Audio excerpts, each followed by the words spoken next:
일타 강사 함께하는 경제일타 해법. 오늘은 경제지표로 부동산을 읽는 전문가분을 모셨습니다. 배문성 이사님, 어서 오세요. 네, 안녕하세요. 안녕하세요. 전 라이프 자산운용에서 이제 채권운용과 주식 리서치 업무를 담당하고 있는 배문성입니다. 네, 이사님 바로 첫 번째 질문 한번 네. 드려볼게요. 최근에 이제 서울 상급지를 중심으로 전고점을 거의 회복한 곳들이 이제 많이 나오고 있더라고요. 거래량도 이제 막 늘고 이러다 보니까 이제 조정이 끝났다, 다시 상승할 것 같다 이런 이야기가 나오고 있는데요. 좀 어떤 상황인지 한번 짚어주세요. 지금 일단 여기 화면에 보시는 것처럼 이게 지금 아파트의 매매 거래 건수 추이를 보여드리는 거거든요. 근데 거래량이 이제 2년 반 만에 최고다, 뭐 이런 보도들 많은데요. 최근에 3년만 놓고 보면은 상당히 거래량이 늘어난 거는 맞습니다. 근데 시계열을 한 이제 10년으로 놓고 보면은 지금 장기 평균보다는 여전히 좀 낮은 상황이긴 하거든요. 가령 서울 같은 경우는 장기 평균으로는 한 월 평균 7,000건, 6, 7천 건 정도 거래되는데 최근은 이제 한 4,000건이 넘어서 이제 그래서 이제 많이 늘었다라고 이렇게 하고 있는데, 근데 어쨌든 지금 추세가 거래량이 오르다 보니까 뭐 저점을 통과했다 그런 의견이랑 이제 잠깐 이러다가 다시 내려갈 거다, 뭐 이렇게 상반되는 뷰가 지금 좀 맞서고는 있죠. 네. 그러면 이사님은 어느 쪽에 좀 더 무게를 두고 계신 편이에요? 저는 잠깐 이러다가 다시 좀 이 열기가 좀 식을 수 있다 이렇게 생각을 하고 있거든요. 가령 작년에도 상반기에 굉장히 기세가, 거래량과 가격이 기세가 이제 강하게 좀 오르다가 하반기 들어서 다시 좀 이게 침체가 되는 모습이 있었는데, 올해도 좀 약간 그와 비슷한 패턴이지 않을까 생각합니다. 네. 근데 최근에 보면 고금리가 계속 이제 지속이 되고 있는 상황에서도 아파트 매매 수요는 좀 살아나는 이제 이런 분위기가 계속 이어지고 있더라고요. 그럼 이렇게 매매 수요가 살아나는 이유 어디서 찾아봐야 될까요? 고금리인데 뭐 신생아 특례, 뭐 디딤돌, 버팀목 같은 정책들은 금리가 낮잖아요. 그러니까 이게 한도가 있는 한시적인 상품이다 보니까 이 대상이 되시는 무주택자분들 입장에서는 야, 집값이 비싸긴 해도 이걸 내가 빨리 지금 써야 되지 않나 하는 그 조급함이 일단 지금 확실히 있는 것 같아요. 주위의 분들을 봐도 그 대상인 분들은 야, 이런 거 줄 때, 혜택 줄 때 빨리 써먹어야지, 쓰고 싶다는 생각이, 이 기회를 쓰자는 그런 생각들이 막 들잖아요. 네. 그리고 또 하나는 이제 인구 변화나 지방 소멸이랑 맞물려 가지고 이제 빨리 상급지로 갈아타야 한다는 그런 조바심이 또 있다 보니까, 가령 이 정책금리로 제공되는 곳들은 대체로 한 9억 이하 아파트를 구입할 때 쓸 수 있는데, 9억 이하를 여기서 들어가고 그럼 9억 이하에 이걸 파신 분들은 또 거기서 연결해서 어떻게든 더 상급지로 가려고 하는 이런 식으로 지금 수요가 도미노로 확산되는 게 약간 지금 현장의 목소리인 것 같습니다. 예. 또 최근에 보면 전셋값도 정말 만만치 않습니다. 전셋값이 이제 막 오르니까 차라리 뭐 매매를 하자, 사자 이런 경우들도 있고, 뭐 갭 투자 수요도 조금 부추기는 영향도 있고 이런데요. 전셋가가 오르면서 집값이 이제 함께 오르는 현상, 뭐 앞으로 좀 지속될까요? 이게 과거에는 이제 2010년에서 15년 뭐 이 시기에는 이제 집값은 가만히 있는데 전세가만 막 오름으로써 이 갭이 굉장히 축소되는 양상이었었는데, 지금은 좀 약간 너무 급한 학습 효과 때문에 이제 전세가와 집값이 좀 같이 올라감으로써 이 갭이 안 줄어드는 식으로 지금 가고 있거든요. 과거에도 보면은 이 갭이 굉장히 줄었을 때 이제 거래량이 폭발하면서 이제 그러면서 이제 주택 매매 수요로 막 넘어가고 집값이 막 급등을 하고 그랬었는데, 지금 갭 자체가 너무 여전히 큰 상황이다 보니까, 그러다 보니까 거래량도 지금 매매 거래량이 과거보다는 여전히 낮은 수준, 그러니까 이렇게 큰 갭을 메꾸면서까지 갭 투자를 할 수 있는 수요 자체는 좀 제한적이라고 일단은 생각이 좀 되거든요.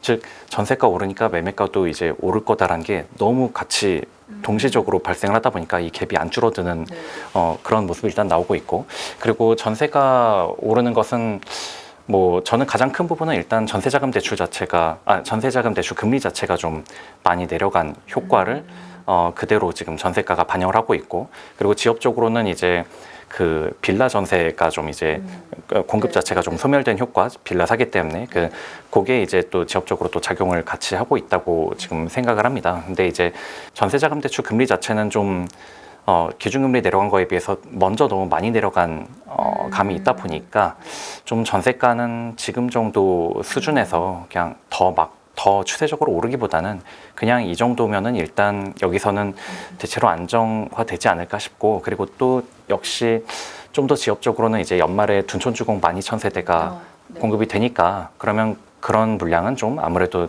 전세가 안정에 좀 도움이 될 거다라고 그렇게 생각을 하고 있습니다. 부동산 시장에서는 뭐 앞으로 정부가 집값을 하락하도록 내버려 두진 않을 것이다. 어떤 이런 믿음이 조금 있는 것 같은데 이 견해에 대해서는 좀 어떻게 생각하시나요?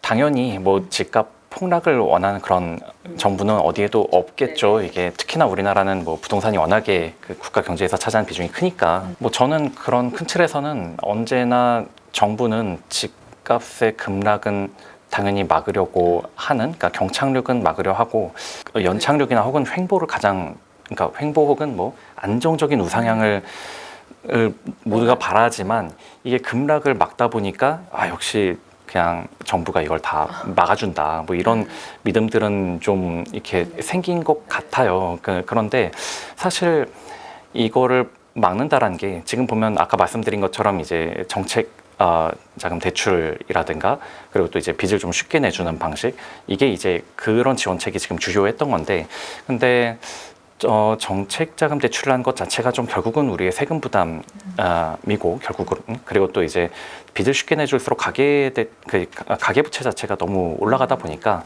지금은 이 두 가지가 즉 뭐 세수가 되게 안정적이고 가계 부채가 저절로 줄어들고 이럴 수 있는 여건이 아니기 때문에 이런 정책은 상당히 좀 한시적으로만 이렇게 하게 될 거다. 항시적으로 계속 이렇게 이런 정책이 지속되기는 어려운 환경이다. 좀 이렇게 생각을 하고, 그리고 좀 다른 예시로는 어쨌든 미국, 스페인, 뭐 일본 이런 데들도 다 집값이 급락했던, 그래서 굉장히 오랫동안 고생했었던 경험이 있거든요. 근데 말씀드린 이 국가들이 뭐 우리나라보다 후진국도 아니고, 네, 뭔가 금융도 더 발달하고 뭐 그런 국가들인데도 즉 이제 완벽하게 틀어막는 것 자체는 불가능하다는 거죠. 뭐 이런 국가들이라고 해서 뭐 집값 폭락을 바랬거나 그런 건 절대 아닐 거잖아요. 그러니까 완벽하게 틀어막는 거는 언제나 좀 불가능하다 보니까, 그러면 이렇게 가계부채가 너무 높을 때는 항상 좀 보수적으로 봐야지 그냥 괜찮다, 다 정부 덕분에 그냥 다 하락은 없을 거다 이렇게 생각하면은 좀 곤란하다. 예, 그렇게 생각합니다. 예. 최근에 이제 원자재 값이 급증하면서 공사비도 늘고 이러면서 건설사들이 분양을 중단하는 경우가 많더라고요. 이러다 보니까 뭐 공급 부족으로 집값이 또 다시 오르는 거 아니냐 이런 우려도 있는 것 같은데요. 이렇게 공사비 상승이 집값 상승의 동력이 좀 된다고 보세요? 어떠세요? 일단은 참 워낙 집값에 대해서만 좀 원가를 되게 많이 따지는 것 같아요. 그러니까 집값이 너무 비싸다 할 땐 또 원가를 공개해라. 그러면 원가는 이건데 집값이 이거다라면서 공격하고, 지금은 또 오히려 원가가 높으니까 집값이 높아야 된다 뭐 이런 식으로 얘기하는데, 사실은 뭐 명품백을 살 때 누가 이거 원가가 얼마고 이 원가가 얼마 올랐으니 뭐 얼마 내렸으니 뭐 명품백도 그럼 뭐 이런 식으로 접근하지는 않잖아요. 그냥 원가가 아무리 높아도 사람들이 안 좋아하면은 그냥 안 팔리고 그러면 떨이를 해야만 되는 것이고 뭐 그런 건데, 과거의 사례를 그래프로 보여드리자면 공사비가 최근에 특히 코로나 이후 때 되게 급증했던 건 맞습니다. 그래서 표준 건축비도 평당 건축비도 대략 이제는 한 평당 800만 원 수준으로까지 이렇게 꽤 많이 올랐는데, 근데 이렇게 그 건설 공사비가 이렇게 급등했던 시기가 과거에도 몇 번 있었거든요. 근데 그 예전 과거인 한 2007, 8년 요때는 급등한 이후에 한동안 수도권 집값이 약세였었거든요. 그러니까 공사비가 급등해도 그냥 수요 자체가 너무 약해서 허약하면은 그러면은 집이 안 팔리고, 그래서 저때 이제 수도권 미분양이 되게 많이 늘어났죠. 원가가 올랐다고 해서 무조건 집값이 우상향이다. 그거 덕분에 더 올라간다라는 건 수요를 너무 무시한 그런 거고, 그러니까 당연히 건설사 입장에서도 이익이 많이 날 때와 손실을 볼 때가 존재하는 거죠. 이익 많이 날 때는 이제 원가가 낮아도 집값이 높을 때고, 손실을 볼 때는 원가가 높아도 집값이 계속 싸게만 해야만 팔리는 시기이고, 산업들 중에서 건설 산업이 가장 좀 부도율이 높은 그런 산업인 게 결국 이러한 변동성이 워낙에 있어서고, 그러니까 단순히 원가 높아졌다고 집값이 그거에 따라서 이렇게 우상향하는 거는 그렇게 생각하면 안 된다는 거죠. 예. 일본 같은 경우에 이제 지방이 집값이 계속 하락을 해도 도쿄 중심부는 이제 올랐다. 이런 사례들을 비춰봐서 우리나라도 결국에 상급지는 우상향할 것이다. 뭐 똘똘한 한 채 얘기할 때도 늘 나오던 이런 맥락인 것 같은데요. 이 부분에 대해서는 좀 어떻게 보세요? 그러니까 일견 뭐 맞는 얘기이기는 한데, 근데 항상 시장이란 건 이렇게 그 고인물이랄까요? 가두리 장세가 되면은 상승세가 되게 제한적이거든요. 그러니까 즉 신규 시장 참여자들이 있어야 이제 훅 이게 뜨는 건데, 가령 주식시장도 뭐 외국인이 막 신규로 들어온다거나 해야 이게 확 뜨는 거고, 기존의 사람들끼리 사고 팔아봤자는 지수가 안 오르는 뭐 이제 그런 건데, 근데 인구가 감소해서 신규 시장 참여자들은 그런 사람들은 좀 사라지고, 지방을 팔아서 수도권 사고, 수도권 팔아서 뭐 서울 사고, 이렇게 기존 참여자들 간의 거래만으로는 상승세가 이제 과거만큼 그런 폭발적으로 갈 수는 없다라고 생각을 해요. 그러니까 아까 말씀 주신 그런 그러니까 뭐 일본 같은 경우는 제가 이제 와세다대 교수님 이제 그 설명을 들어보니까 동경 집값이 지난 10년간 50%가량 올랐다고 하니까, 물론 이제 일본 내 다른 지역보다는 많이 오른 건 사실이지만 서울 수도권과 비교해서는 뭐 별로 뭐 그 오른 게 아니죠. 게다가 그 기간 동안 일본은 주식이 훨씬 많이 올랐으니까 일본 내에서의 어떤 상대적인 그런 성과도 더 뭐 딱히 동경의 집 부동산이 주식이나 이런 거에 비해서 더 좋지도 않았던 거고요. 예. 부동산 PF 위기설이 한동안 정말 계속되고 있고 4월부터 지금까지 이어지고 있는데, 일단 부동산 PF 위기설 먼저 한번 짚어볼게요. 어떻게 보고 계신지 궁금합니다. 일단은 안타까운 게, 이게 하도 이제 위기다라는 말이 너무 오랜 기간 위기다 해놓고 뭔가 이렇게 크게 터지는 거는 없다 보니까, 물론 이제 태용건설이 연초에 좀 손들긴 했습니다만, 그 외에는 그냥 약간 굉장히 조용히 이렇게 가다 보니까 약간 이 부동산 PF가 위기다라는 게 좀 양치기 소년이 된 것 같은 느낌. 그러니까 네, 무슨 말씀인지 와닿네요. 말로는 위기다라고 하면서 뭐 아무런 뭐도 안 일어난다, 뭐 태용건설 위험한 거는 뭐 다 알았다, 약간 이런 식으로 이렇게 가는데, 근데 사실 이거는 양치기 소년 얘기에 비유할 건 아니고 정말로 많이 심각한데, 어쨌든 정부가 그냥 정부적으로 잘 막아왔었던 거거든요. 그러다가 이제는 딱 더 이상은 이제 이렇게 계속 막아만 가는 게 아니라 이제 부실을 하나씩 드러내서 터뜨리겠다라고 한 거니까, 지금 그거는 이제 대략 한 3분기 이후부터는 자율에 맡긴 게 아니라 약간 정부 주도로 이제 안 좋은 사업장들부터 경공매를 내보내는 그런 식의 이제 구조조정이 이제 본격적으로 진행이 될 것 같습니다. 사실은 그 전에도 제가 얘기를 좀 들어보면, 이렇게 경공매를 좀 하려고 했던 금융기관이 이제 팔려고 내놨는데 대략 한 이제 샀던 가격의 50% 정도에 이제 누가 산다가 들어오면은 50% 할인해서 팔면은 손실 처리를 너무 크게 해야 되다 보니까 그냥 오히려 안 팔고 걷어들이고 뭐 이런 식으로 해서 손실이 드러나지 않게 그냥 들고 가는 그런 경우들이 좀 종종 있다고 하더라고요. 하지만 이제 정부 주도로 이제 그런 게 넘어가면 뭐 50%라도 그냥 지금 팔릴 수 있을 때 팔아라, 약간 그런 식으로 이제 손실들이 드러나겠죠. 예. 그럼 이제 이런 조정이, 정부 차원의 이런 조정이 부동산 시장에는 어떤 영향을 결국 이제 미치게 될까요? 그게 일단 뭐 잘 알려진 대로 부동산 PF 문제가 제2금융권 네 문제, 그쪽이 이제 부실이 크고, 뭐 은행들은 뭐 그쪽이 큰 문제는 아닌 건데, 이제 제2금융권에서 이런 손실 처리가 계속 되면은, 그러면은 여기에 자본이 이제 축소되게 되거든요. 그러면 이 제2금융권 중에서 다행히도 뭐 은행 계열이라든가 이래서 이제 유상증자를 받을 수 있는 곳이라면은 증자를 받아서 이제 좀 해결할 수 있겠지만, 그렇지 않은 곳은 이게 자본이 축소돼 버리면, 분모인 자본이 축소되면 이제 분자인 자산을 또 줄여야만 이제 뭐 BIS 비율이라든가 이런 각종 자본 비율을 맞출 수 있거든요. 그러니까 제2금융권이 자산을 줄인다라는 말은 대출을 회수하고 이렇게 막 기존에 한 누군가한테 3억 대출했던 걸 2억으로 이제 줄인다든가 이런 식으로 대출을 줄이는 쪽으로 이제 진행이 되다 보니까, 제2금융권에서 뭔가 대출을 받고 있던 분들은 상환 압력에 놓일 수도 있다라는 거죠. 굉장히 부동산 공격적으로 투자하시는 분들은 제2금융권이 더 한도가 많이 나오니까 이제 그런 데를 쓰시는 분들도 많을 텐데, 이런 분들의 한도가 좀 줄어들면은 당연히 이제 그런 분들이 이제 좀 쫄려서 이렇게 매물이 좀 더 나올 수 있는 그런 식으로의 어떤 진행 같은 건 좀 예상이 됩니다. 예. 현재 국민 평수는 이제 30평대인데 앞으로 이게 바뀔 것이다, 이런 얘기를 해주셨는데, 앞으로 그럼 뭐 소형 평수 좀 생각하고 계신 거세요? 근데 뭐 당연히 여전히 국평은 뭐 34평이죠. 뭐 30평대인데 뭐 그런 말씀을 한번 드렸던 이유는 장기적으로가 아니라 지금 단기, 중기적으로는 지금 우리가 약간 불황으로 좀 들어가고 있다 보니까 이런 그 불황에는 다들 좀 싼 거를 찾게 되거든요. 근데 입지는 포기를 못 하다 보니까 그러면 이 입지에서 싼 거라면 당연히 좀 더 작은 평형 아파트 뭐 그리고 뷰가 좋은 것보단 좀 덜 좋은 거 이런 식으로 어떻게든 좀 더 싼 매물 쪽으로만 좀 더 수요가 가기 때문에 그런 모습이 실제로 과거 이제 부동산 침체기였던 2010년에서 2014년 요때 보였던 모습이라서 그래서 좀 대형보다는 좀 소형의 집값 방어가 좀 더 잘 될 것이다. 뭐 좀 그런 의견을 좀 드린 겁니다. 예. 일시적으로 반등을 했다가 이제 또 다시 좀 2차 하락이 올 수도 있다 이렇게 얘기를 해주셨는데 그럼 2차 하락은 한 언제쯤 어느 정도의 폭으로 올 거라고 좀 예상을 하실까요?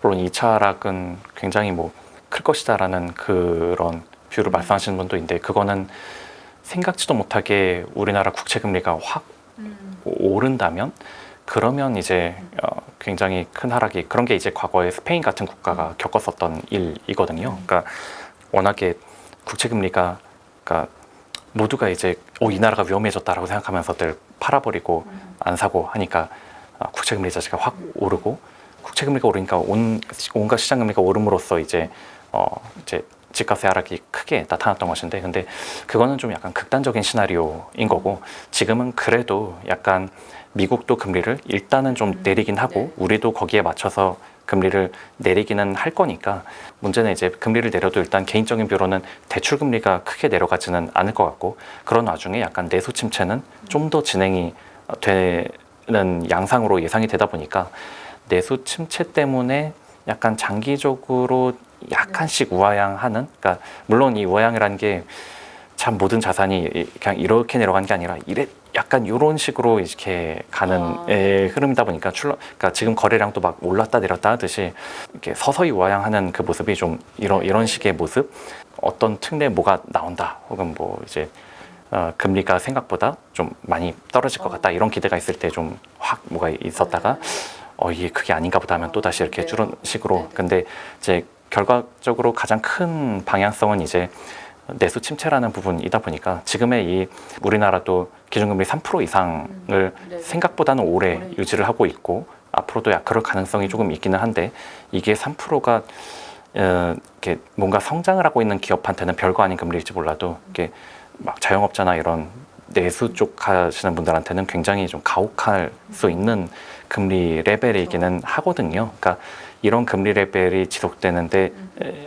계속 내수가 침체라면은 그럼 당연히 이제 부동산 수요 자체가 약해질 수밖에 없는 거니까. 그러니까 수요 약세에 기반해서 좀 천천히 이렇게, 이렇게 급락보다는 좀 천천히 좀 이렇게 떨어지는 좀 그런 방향을 일단 생각을 합니다. 물론 이제 예상과 달리 내수가 막 엄청난 호황으로 막 이렇게 확 이렇게 돌고 뭐 이제 저기 막 기름이 막 갑자기 뭐 이렇게 빠르게 뭐 이렇게 퍼 올리고 막 이렇게 하면은 모든 게 이제 달라지는 거겠지만 지금 상태에서 합리적으로 내수의 방향을 추론해 본다면 이게 침체가 좀 이렇게 쉽게 이렇게 터나기는 좀 어렵겠다 이렇게 싶은 거고 그런 게 이제 옆 나라 중국을 보면은 지금 부동산 침체가 정부가 뭘 이렇게 좀 내놔도 약간 침체가 좀 이렇게 성장률 자체가 막 내려가다 보니까 지금 회복이 잘 안 되고 있는 상황이잖아요. 그러니까 우리가 당분간은 좀 이렇게 기간 조정이라는 거를 좀 겪어야 되지 않나 하는 그 기간 조정의 시기라는 거를 좀 생각을 해본 거죠. 물론 이제 인플레이션이 지속되면 화폐 가치가 계속 떨어지면 그러면 뭐 상관없이 오르는 거 아니냐 뭐 할 수도 있지만 그러기에는 너무 좀 집값이 이렇게 미리 선반영을 좀 많이 한 것 같다. 선반영을 많이 해놨다 보니까 좀 이렇게 침체 기간이 있을 때는 그냥 여기서 더 오르는 힘은 좀 부족하고 기간 조정을 이렇게 밟는 화폐 가치가 설사 떨어지더라도 선반영을 많이 했던 것만큼 이제 좀 실질 가격이라는 것 자체가 좀 이렇게 좀 기간 조정을 좀 겪을 수 있다. 약간 그런 국면으로 지금 생각을 하는 거죠. 제가 준비한 장표에서 이렇게 보시면은 뭐 누구나 인정하는 우리나라 투탑의 이제 반포동과 압구정동의 아파트 가격도 2000년에서 2006년까지는 거의 3배 올랐다가 그 다음에 거의 10년을 이제 하락 및 횡보했었던 기간이 있거든요. 그러니까 저거는 2006년까지는 분명히 엄청난 선반영을 했던 거죠.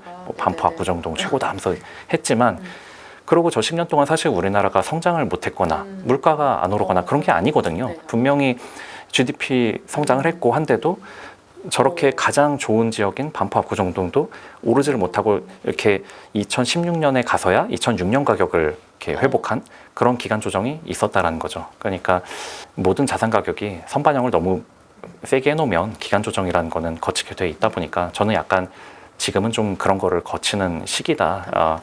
좀 기본적으로는 그렇게 생각을 합니다. 네.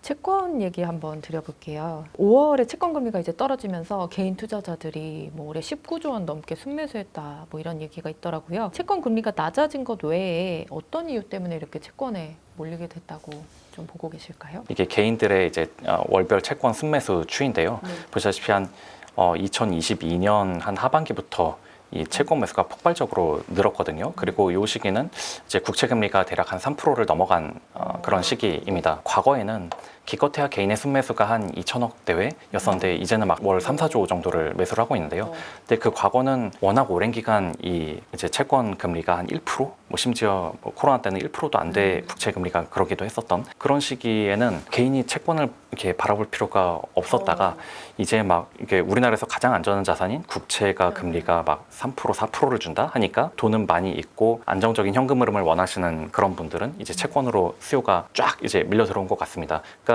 사실은 이런 분들이 원래는 노후에 대비를 해서 통상 이제 월세를 받을 수 있는 그런 수익형 부동산 같은 거를 주로 매수를 하셨지만 이제는 오히려 수익형 부동산의 수익률이 굉장히 낮아지고 대신에 이런 안전자산인 채권의 금리는 높아지니까 이쪽이 더 오히려 금리 매력이 있다라고 생각하면서 이쪽으로 지금 수요가 이렇게 온 거죠. 결국은 절대금리가 높아진 게 개인들이 지금 채권 시장에 현금이 많으신 분들, 좀 여유가 있으신 분들이 이쪽으로 지금 들어온 가장 큰 요인이라고 할 수 있겠습니다. 하지만 이제 채권도 아무래도 투자니까 손실 위험을 당연히 감안을 해야 되잖아요. 채권 투자할 때 그럼 주의할 점이 있다면 어떤 점이 있을까요? 채권 투자할 때 아무래도 만기가 긴 채권일수록 이게 가격의 변동성이 굉장히 커지거든요. 예를 들어서 내가 지금 한 4% 정도 하는 그런 채권을 샀다라고 했는데 반대로 한 얼마 있다가 금리가 시장 금리가 5%로 오른다라고 하면은 그러면 나는 앞으로 남은 10년간 매년 1%씩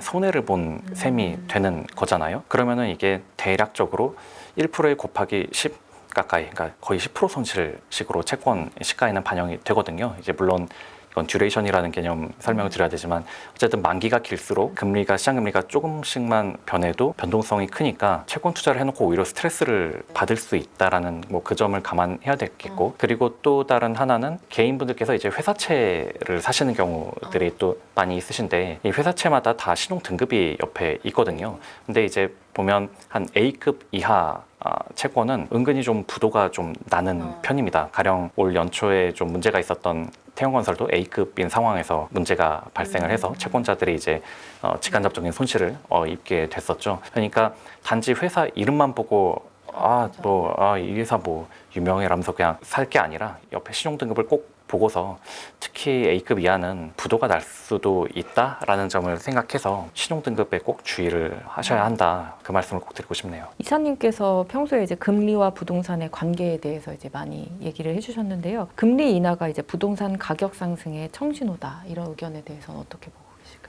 금리를 인하하면 부동산 가격이 오를 것이다라고 대다수가 믿기 때문에 그게 청신호인 것 같습니다. 그러니까 사실은 제가 생각하기에는 기준금리 자체보다는 지금 대출금리가 더 관건이 되는 것인데 대부분은 그냥 우리가 보도를 통해서 금리를 인하했다라면은 왠지 그냥 다 뭔가 금리가 싸진다, 내려간다, 뭐 내렸다 맞아요. 이렇게들 받아들이다 보니까 그래서 이제 무조건 금리 인하는 이제 부동산 자산 가격 상승 이렇게들 생각을 좀 하시는 것 같아요. 그런데 지금의 문제는 대출 금리가 약간 정책적으로도 좀 그렇고 은행 간 경쟁 상황으로도 그렇고 주택담보대출이나 전세자금대출 같은 경우는 금리가 좀 지나치게 많이 먼저 내려온 상황이거든요. 그러다 보니까 많이들 이제 하시는 말씀이 기준금리를 내려도 이 대출금리는 당분간은 그냥 이 정도에서 머무를 가능성이 높다. 지금보다 막 썩 그렇게 내려가지 않을 거다라는 점도 좀 염두를 해야 될 것 같아요. 금리와 주택 거래량의 상관성에 대해서도 좀 궁금한데. 제가 이제 채권 시장에 있다 보니까 이제 국채 금리가 높아지면은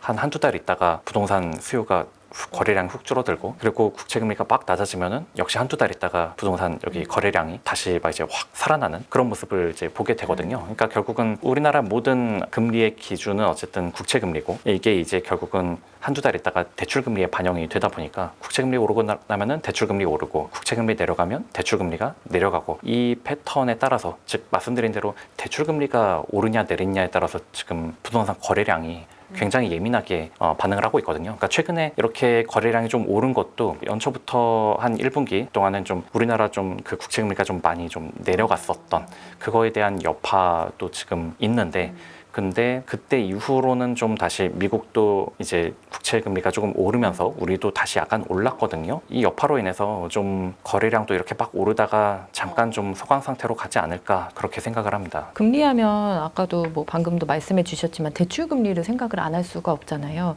대출을 할 때 그럼 고정금리와 변동금리를 고민하시는 분들이 있을 텐데, 그분들에게 좀 해주실 조언이 있으시다면?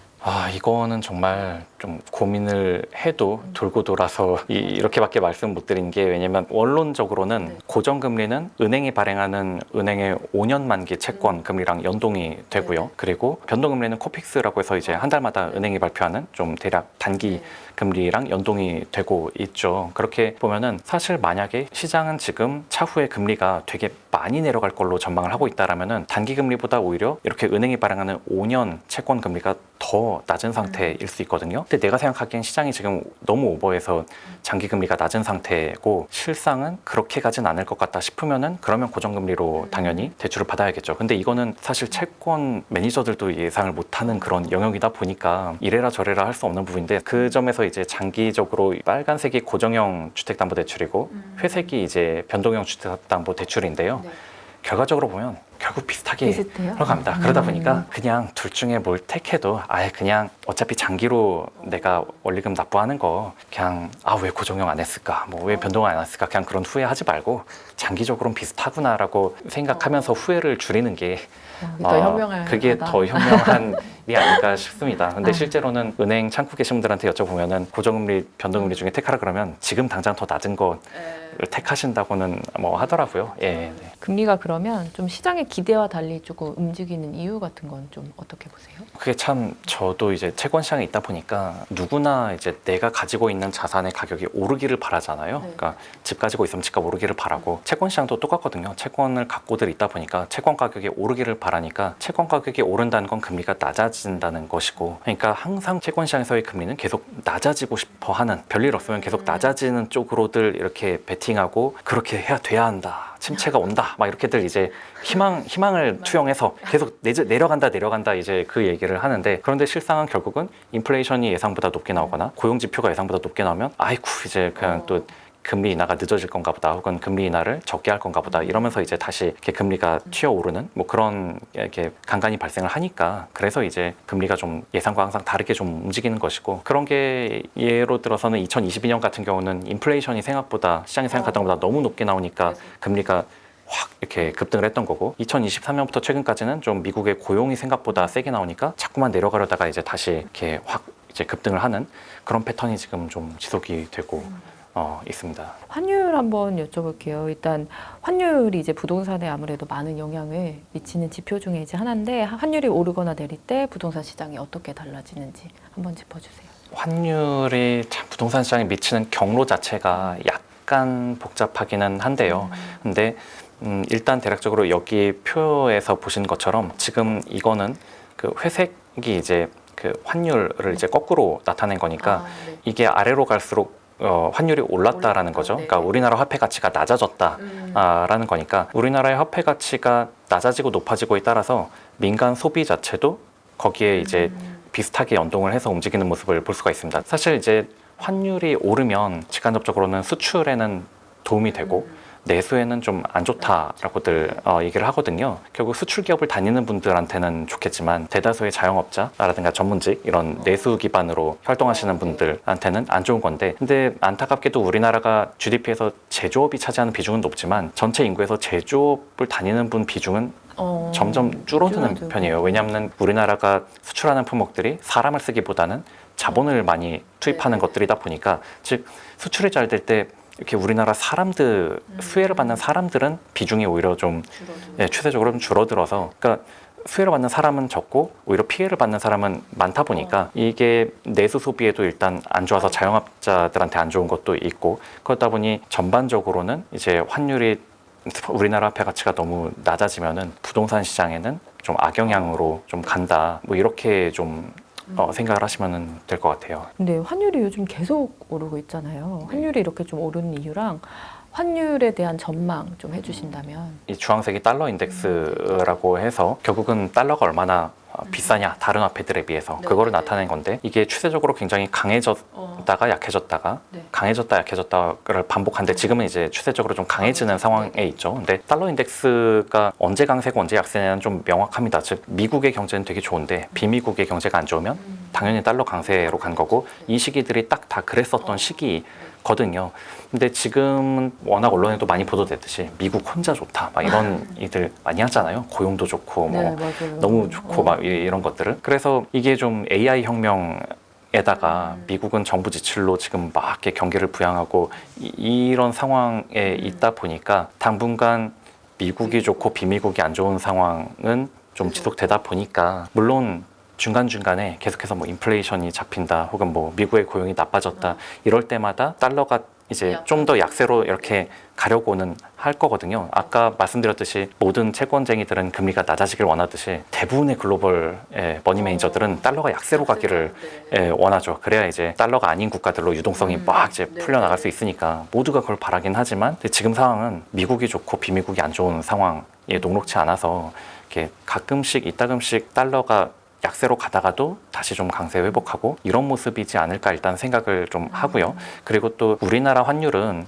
여기서 보신 것처럼 일본, 중국 환율과 거의 비슷하게 유사하게 움직입니다. 그래서 우리의 환율이 우리나라가 잘하냐 못하냐 보다는 뭐 일본이 어떻고 중국이 어떻고에 따라 좀 약간 사이에서 갈팡질팡하는 그런 환율이라고 좀 생각을 하시면 되는데 근데 문제는 이제 이 한중일 3국이 다 코로나를 포함해서 그 시기에들 다른 선진국들 미국이나 유럽보다 부채가 좀 많이 늘었거든요. 부채는 많이 늘고 또 경기는 좀 이제 침체인 그런 상황이다 보니까 상대적으로 이 3국의 통화가 좀 다른 글로벌 선진국들보다는 좀 약세로 가는 추세이지 않나. 그러다 보니까 지금 우리가 지금 느끼기에는 오로지 엔화만 싸고 유로 이렇게 뭐 달러 다 비싼 막 그래서 해외여행을 가도 일본만 많이 가는 약간 그런 상황이 쉽게 이렇게 역전되기는 어려울 것 같고 이 추세가 당분간은 좀 더 갈 것 같다는 거죠. 달러 강세가 이제 미국 대선을 기점으로 좀 영향이 있을 거라고 생각을 하시는지. 많은 분들이 좀 그런 전망을 좀 하는 것 같아요. 지금 미국이 경기 부양을 하는 게 어쨌든 지금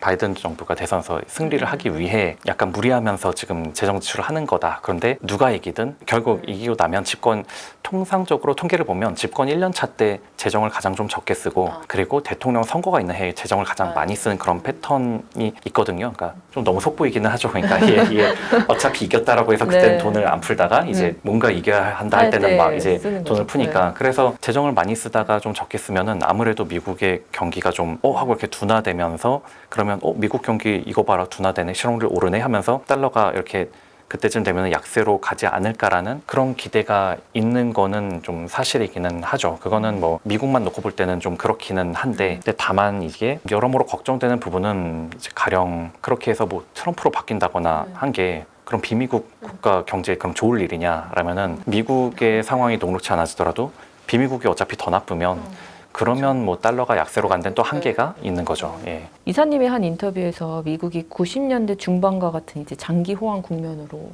보인다 이렇게 얘기를 해주셨는데요. 향후 뭐 금리나 환율 움직임과 어떤 연관이 있을 걸로 보시는지. 미국이 그 90년대 중반 이후부터의 호황은 결국 인터넷 혁명 덕분에 이제 성장도 굉장히 높게 나오고 그러니까 물가도 좀 낮은 수준을 유지하고 그러다 보니까 당시에 고금리를 유지를 상당히 오랜 기간 할 수가 있었거든요. 근데 지금도 약간 그때와 좀 유사하게 AI 쪽에서 미국이 워낙 비미국 국가들을 대비 앞서 나가고 있고 그쪽 관련된 투자뿐 아니라 이제 리쇼어링이라고 해서 이제 제조업까지 막 가지고 오고 있고 또 이제 자원도 이제 석유나 이런 것도 이제 아예 그냥 산유국이 돼버린 그런 상황이다 보니까 미국 정부가 재정 적자가 좀 나거나 부채가 좀 늘더라도 그거를 좀 충분히 감내하고 갈 수 있는 환경이 아닌가 지금 생각을 하고요. 그러다 보니 미국이 장기 호황이면은 말씀드린 대로 좀 상대적인 달러 강세가 지속되고 네. 그러면 비미국으로 유동성이 그렇죠. 가는 게 좀 막힘으로써 비미국 국가들이 이제 고생을 하는 건데 그래서 90년대에도 라틴 아메리카부터 무너진 다음에 드디어 동아시아까지 이제 그 외환 위기가 오는 식으로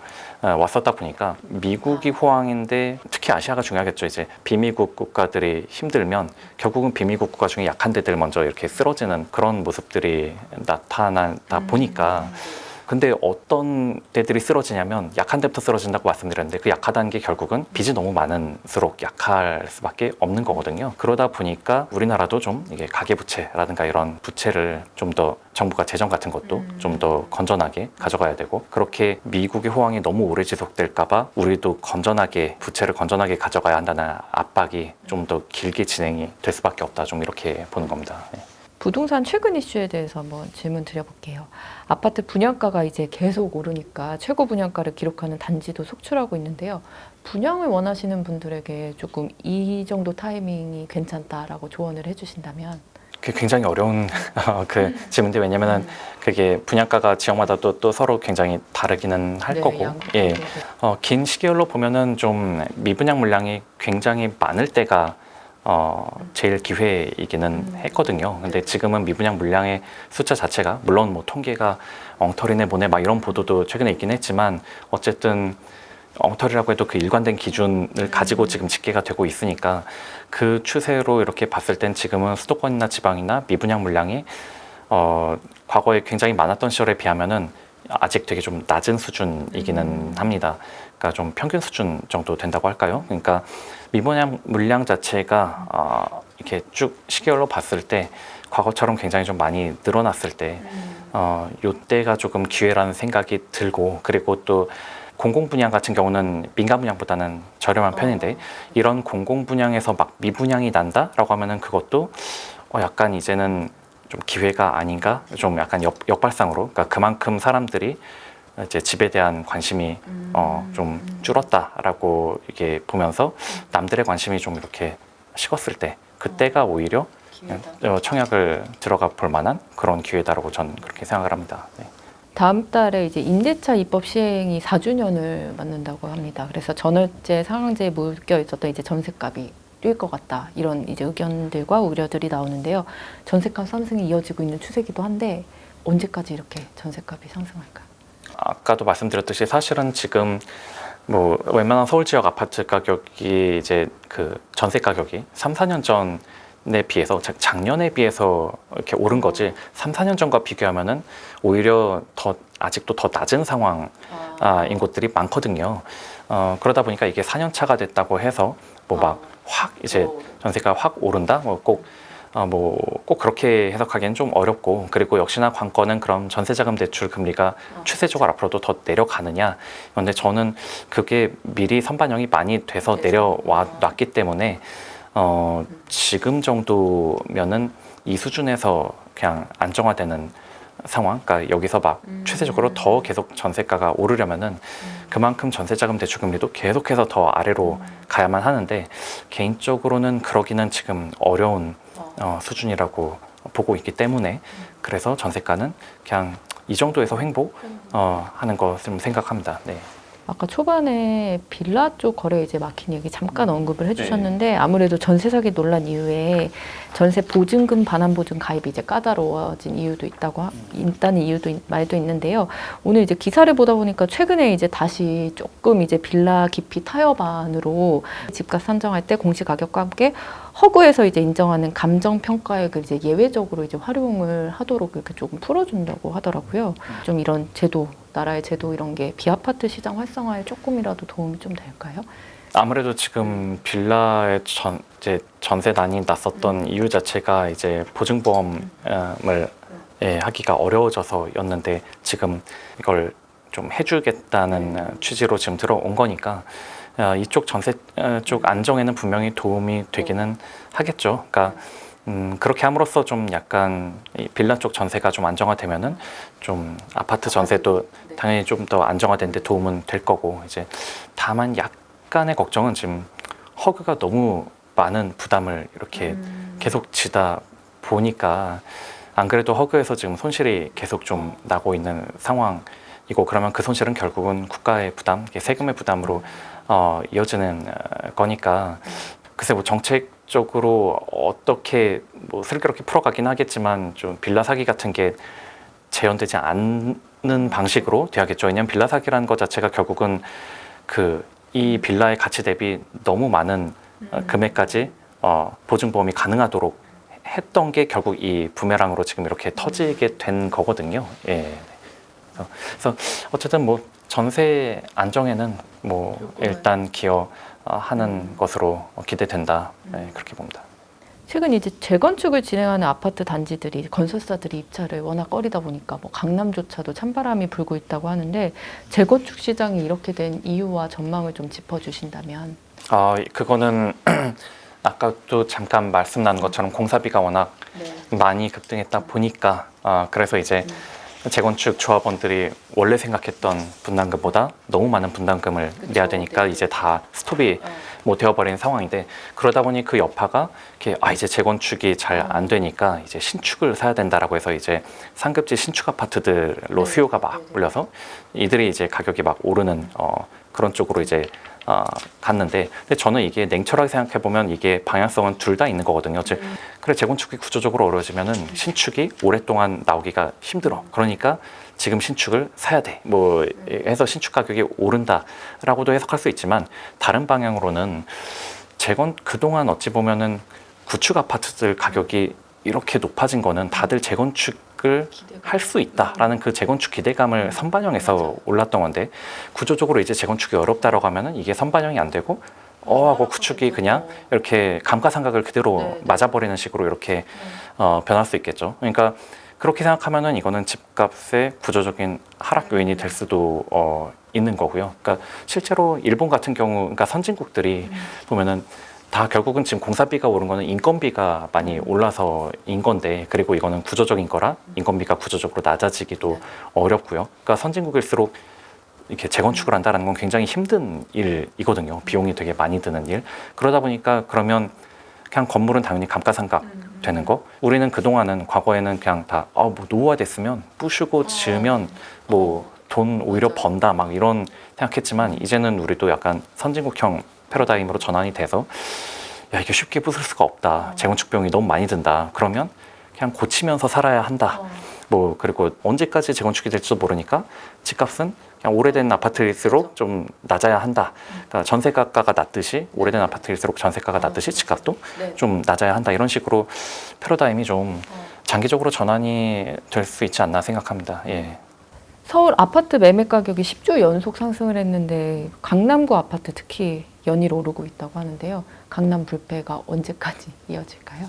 많은 분들이 그냥 강남 불패를 계속 하는 그러한 심리가 유지되는 한 이게 쉽게 조정되기는 뭐 어렵다고는 생각은 드는데 다만 이 모든 게 결국 수요와 공급이라는 측면에서 강남에서도 분명히 집을 팔고자 하는 분들은 당연히 있을 거고 그렇다면 그걸 받아주는 수요가 얼마나 탄탄하냐가 이 가격이 유지될 수 있는 비결인데 왜냐하면은 강남 아파트도 긴 역사를 보면은 한 30~40%씩 하락했었던 시기가 분명히 존재했거든요. 과거에 2010에서 13년 요때도 특별히 그때 경제 위기라는 게 없었음에도 강남 아파트들이 막 이렇게 재건축이든 신축이든 할 거 없이 30~40%씩 떨어졌었던 그런 기간이 있는데 말씀드렸던 대로 지금은 좀 이렇게 갈아타기로 지금 그 서울의 거래량과 집값이 회복이 되는 단계인데 이 추세를 좀 보면은 강남 서초는 거래량이 막 이렇게 의미 있게 반등하기보다는 여전히 좀 약간 그러니까 좀 지금 보면은 이제 송파 강동, 마용성 이런 데가 이제 좀 이제 거래량 좀 오른 건데 거기보다 약간 집값이 싼 곳을 팔고 더 연끌을 하거나 해서 이렇게 여기까지는 오신 분들이 있지만 강남까지 입성하기에는 가령 반포지 값이 마포지 값의 2배거든요. 그러니까 내가 마포를 팔아도 예, 그렇죠. 여기로까지 가기에는 아무리 연끌을 해도 어려운 거예요. 그러니까 이 진입장벽까지의 수요가 좀 구조적으로 좀 약하다. 그 아래까지는 이게 수요가 타타닥 이렇게 올라서 좀 이렇게 회복이 되지만 뭐 그리고 지금 뭐 강남도 좀 이제 물론 이제 전고점을 어느 정도 회복은 했지만 강남 집을 살 수 있는 수요 자체가 내가 가지고 있는 다른 곳을 팔고 들어가는 것 자체도 너무 이제 버겁다 보니까 이 수요 자체는 지금 약간 구조적으로 약한 상황이 아닌가 싶고, 수요가 구조적으로 약하면 언제든지 좀 이게 매물이 좀 나올 때는 그러면은 조정은 당연히 좀 또 받을 수 있지 않나 싶고, 그래서 긴 역사를 보면은 이렇게 강남과 비강남과의 격차가 이렇게 뭐 스프레드라고 표현하자면 벌어졌다가 줄어졌다를 반복하거든요. 근데 지금은 좀 상당히 좀 벌어져 있는 상태니까 이게 다시 이렇게 줄어드는 상태로도 분명히 갈 수 있다. 그 패턴 이라는 게 있기 때문에 좀 뭐 저는 좀 그렇게 좀 약간 역발상 쪽으로 말씀드립니다. 그럼 그 줄어드는 시점은 한 어느 정도로 예상하세요? 그 줄어들려면 결국은 좀 이렇게 그 내수 침체가 어느 정도 좀 더 좀 이어져야, 그러면 이제 수요가 좀 구조적으로 좀 약세가 되면서 그 가는 거다 보니까. 근데 가령 이제 그 2015년 이후에 이제 특히 강남을 위주로 먼저 막 집값이 올랐던 그 배경은 결국은 갭 가격이 굉장히 줄어든 덕분이었었거든요. 근데 지금은 말씀드렸듯이 지금 집값이 높을수록 갭도 굉장히 절대적인 갭 자체도 크다 보니까 결국은 이 갭이란 게 좀 줄어들어야, 갭이란 게 줄어들어야 이제 유효 수요가 좀 붙을 수 있는 거라서, 그래서 강남의 갭을 메꾸면서까지 살 수 있는 수요는 이렇게 내수가 침체된 상황에서는 이게 늘어날 수는 없을 거다. 좀 약간 그렇게 보는 거죠. 그러니까 내수 침체가 얼마나 이어지느냐, 좀 거기에 좀 달렸다고 생각이 되네요. 예. 현재 상황에서 조금 이상적인 자산 관리 포트폴리오를 뭐 조언을 해주신다면 뭐가 있을까요? 결국 이상적이라면 아까 저희가 쭉 말씀드렸듯이 약간은 좀 이제 달러 자산, 그리고 우리의 환율이 어쨌든 지금 올라간 상태니까 이제 달러를 버는 기업 주식, 뭐 약간 그런 쪽이 포트폴리오에서 좀 더 확대해 놓는 그 정도. 뭐 차마 뭐 제가 비중까지 뭐 부동산 얼마 이렇게까지 말씀드리긴 그렇고, 약간 달러 자산 그리고 달러를 버는 기업에 대한 투자, 뭐 그게 당분간은 좀 더 이렇게 유효하다라는 생각을 합니다. 네. 올해 이제 하반기에 이제 한국 부동산 뭐 집값, 전세값에 대한 전망을 조금 종합적으로 해주신다면? 저는 좀 작년과 유사한 패턴이라고 생각했는데, 작년에도 보면은 상반기에 이제 정책 자금과 이제 시장금리 하락 덕분에 이제 거래량도 좀 오르고 집값도 회복이 됐지만 이제 한 추석 이후 정도로 이제 다시 거래량이 확 좀 줄었거든요. 거기에는 이제 특례 보금자리론 같은 거 좀 중단하고, 약간 정부가 상반기에 보니까 부채가 너무 느는데 싶어서 이제 부채를 좀 이렇게 잠그는 그런 지도 같은 것들이 좀 있고, 그리고 또 이제 금리가 좀 생각보다 다시 시장금리가 오르니까 이제 확 이제 좀 수요가 좀 내려왔었던 건데, 지금도 보면은 이제 상반기에 가계대출이 또 다시 막 늘어나 이런 정황에서는 좀 이제 가계부채가 좀 더 늘지 않는 방향으로 또 한번 이제 그 어떤 정책의 어떤 약간의 전환 같은 것들도 좀 예상을 좀 해보겠고요. 그리고 이게 언제 그렇게 될지는 모르겠지만 이 과거의 패턴을 보면은 지금 부동산 PF 문제가 많이 심각하냐, 뭐 감내 가능하냐의 이 어떤 시각차는 존재하지만 어쨌든 심각한데, 이게 보면 결국은 다 지방의 문제지 서울의 문제는 아니거든요.